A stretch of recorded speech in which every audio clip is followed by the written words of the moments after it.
far corner of Triangle Alley, below the whooshing sound of a sparkling TR-3B, at the edge of a dark forest where lumbering beasts dwell. It's Beyond the Beyond with Tanner Rush.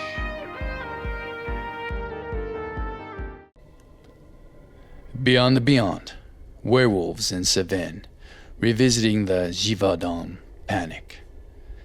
In the dark of night in the summer of 1764, as the hills of Gévaudan were shrouded in a cold fog, a young shepherdess walked her flock silently across a dark green field. A strange shadow crossed her path, and her senses heightened as she peered into the darkness, unable to make out any shape in the murky gray and black. The creature moved silently and low to the ground, and before the sheep could even start to scatter, it was upon her.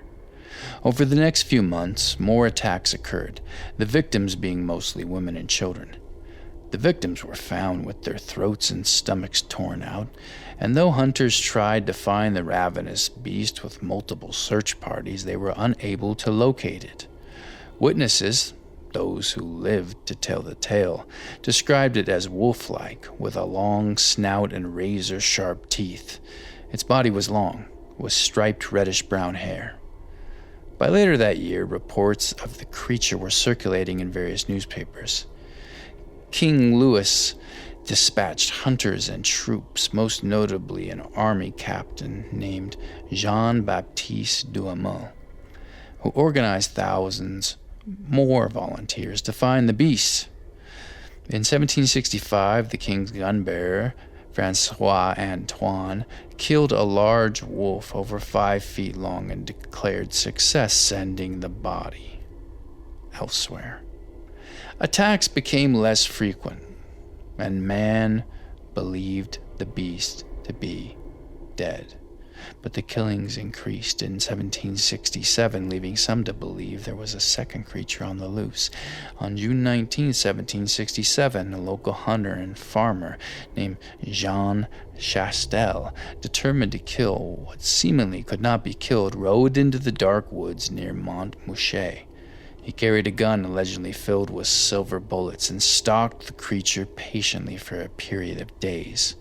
He eventually found it and killed it. When he carried the abnormally large wolf back to the village, an autopsy was performed and human remains were found inside. This was believed to be the true beast. What was this creature that killed so many over the course of a few years in the region of south-central France? Some believe it was an oversized or mutated wolf, or maybe some dog-wolf hybrid. It could be a trained animal taught to kill by some twisted individual. Maybe it was a lion or a hyena.